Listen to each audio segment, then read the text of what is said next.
My name is Marianna Lopert-Schaye. My title is Global Head of Strategic Partnerships, Investments, and the Innovation Centers here at BNY. We like to call ourselves SPIN, or SPIN for short, and ChatGPT did actually help us in coming up with that. Our role is really as an enterprise enabler. So we are a hub that sits in what we call the CAO, so under the Chief Administrative Officer at BNY.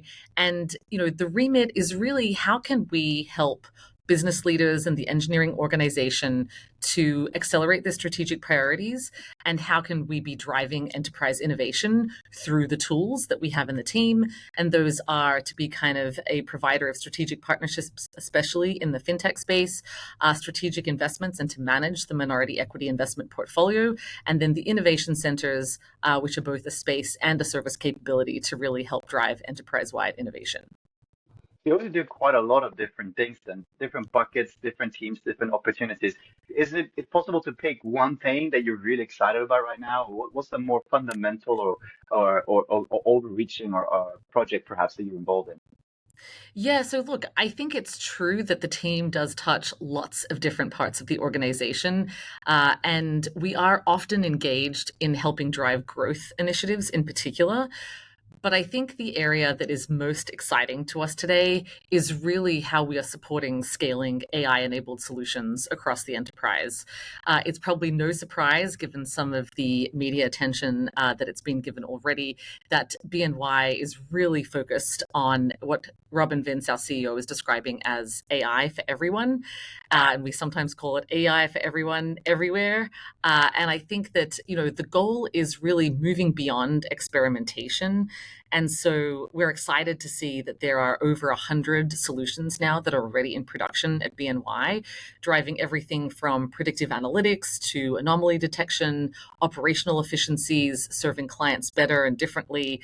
And that's coming through our platform called Eliza. So it's had a huge impact on our work. It's a infrastructure and application at the same time.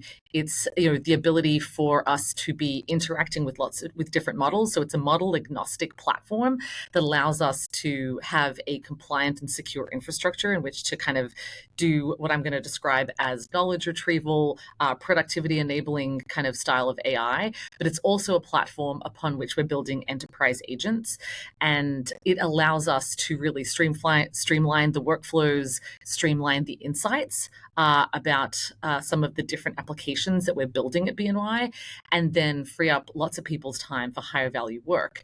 In terms of how the spin team is actually engaging and supporting this, we've had kind of dual roles in supporting this. I think the first has actually been around identifying frontier technologies that could be embedded into the platform to make it more secure and compliant. And so we have an Ascent program, which is a white glove pilot and POC program that we run out of our strategic partnerships team.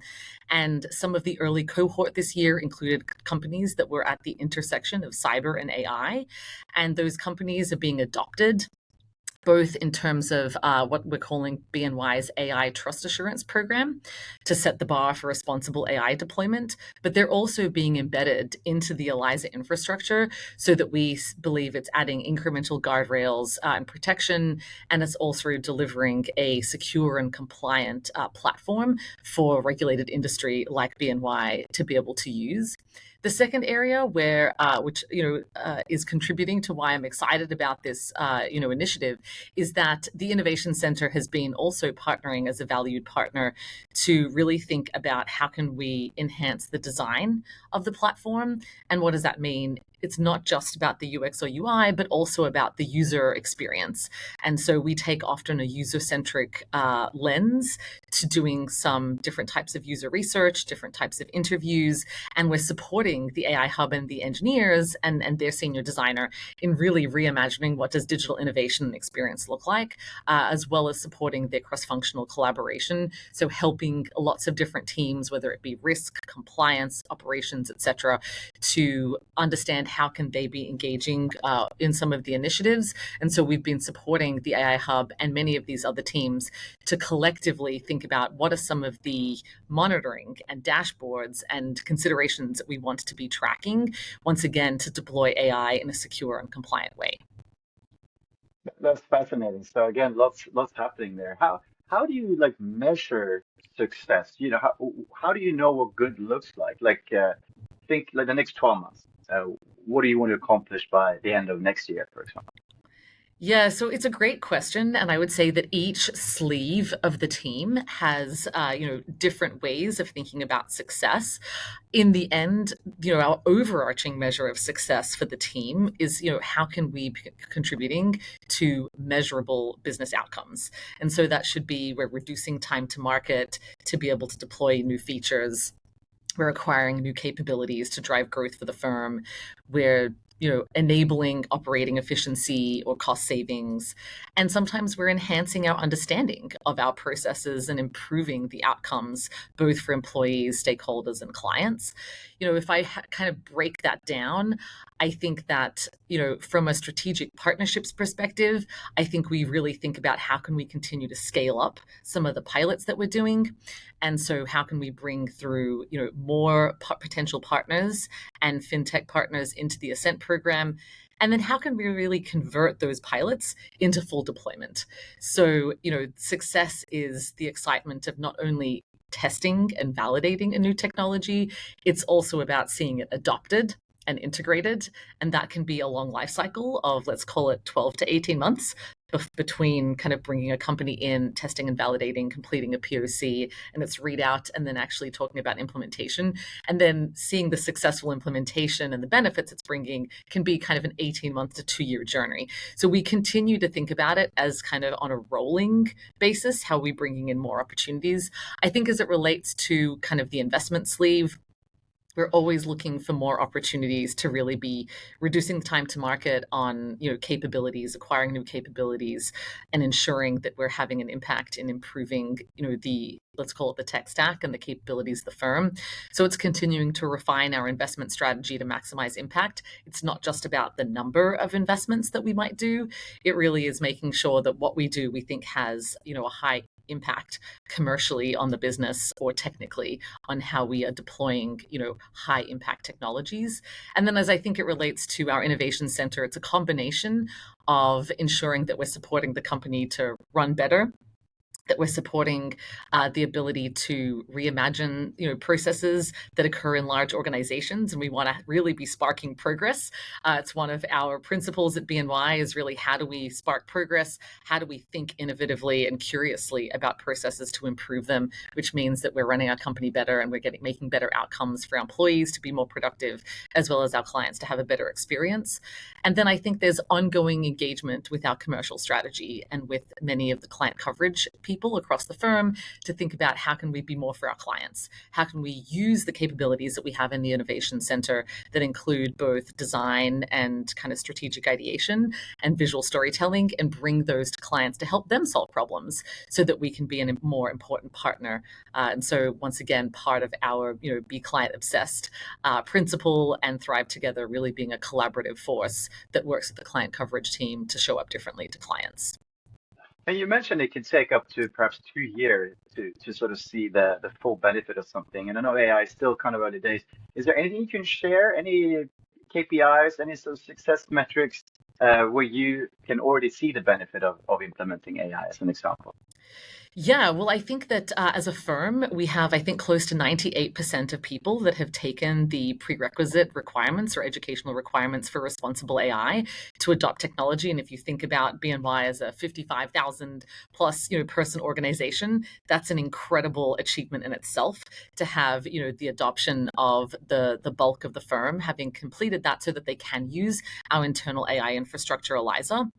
And then I think we have over 100 applications that have been deployed across the firm.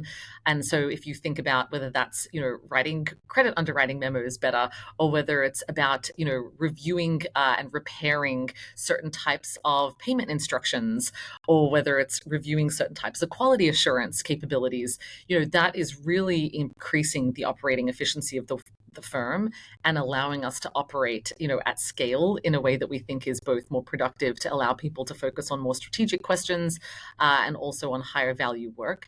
If I think about, even in my team, we think about the number of pilots that we're able to bring, to bear each year. And so I think, we did 5 in the earlier cohort this year, and we've got 3 coming in the second half of the year.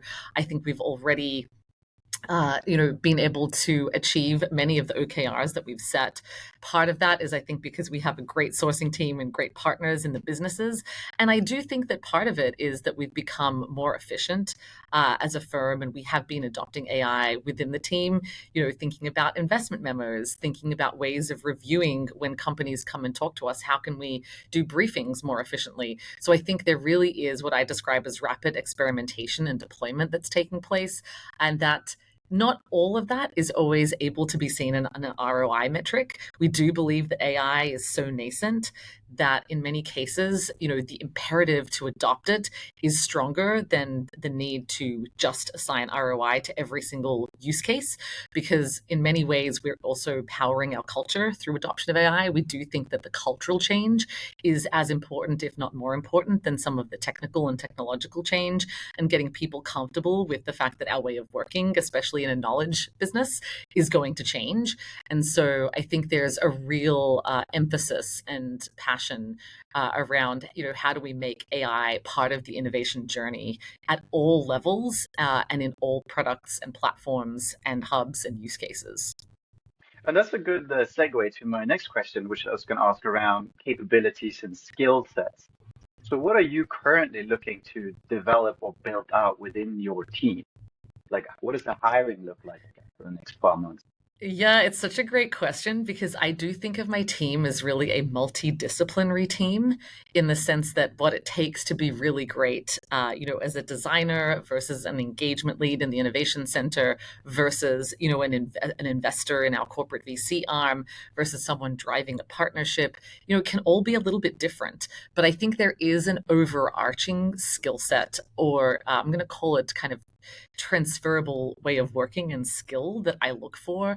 Part of that is translational fluency, so the ability and maybe like the convergence of thinking technically, so the ability to think about a technology, ask the right questions, think commercially, as well as thinking about kind of business impact and thinking about storytelling and strategic thinking.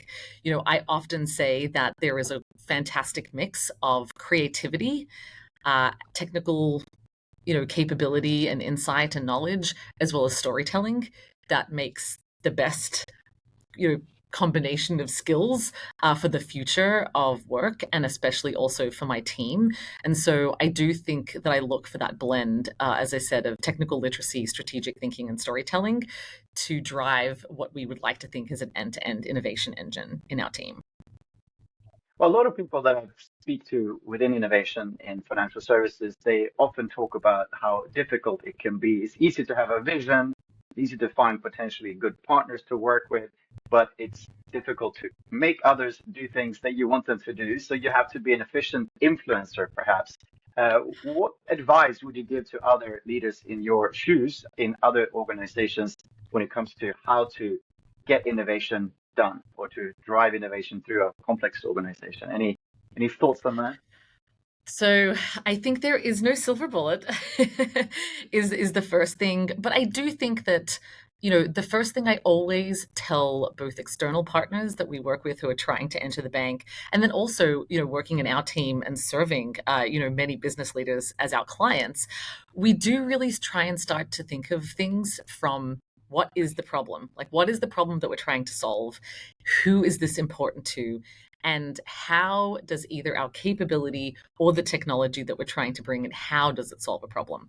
And so it's not really just about the technology and kind of, hey, what are all the features of it? Because that's interesting, in and of itself, but it doesn't necessarily get you in the door to be able to capture the opportunity. I think being able to actually highlight that there is real alignment between the solution that you can deliver and the problem that people are seeking to solve is key. And so, I often say, like, how do you tie innovation to strategy and value. You want to anchor the innovation, whether you're building it internally or whether you're looking to bring in something externally, to some kind of core business priority and a client need. I think, the other aspect that's really important is cultivating stakeholders and really finding who is your champion in the organization. To make innovation successful and to bring in fintechs effectively, you do need to have an advocate and a champion who is a well-respected subject matter expert in that area. But you don't want to have only one. You really want to cultivate multiple stakeholders so that if that person leaves, you have the ability to continue the opportunity, to demonstrate value for your technology. And so continued reinforcement, staying close, active communication. And then, look, I think part of it is really thinking about how do you navigate strategically through a large organization.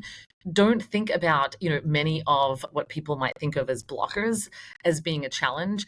Think of them as being an opportunity to bring someone on the journey.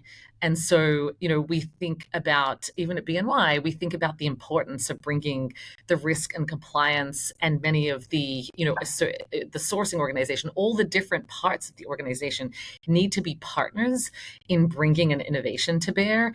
And so, think of them as being enablers. If you get them on side, if you communicate effectively, if you educate them, they can also be advocates. So I think, obviously you want to streamline the process often, but you do need to accept that innovation in a large organization is challenging.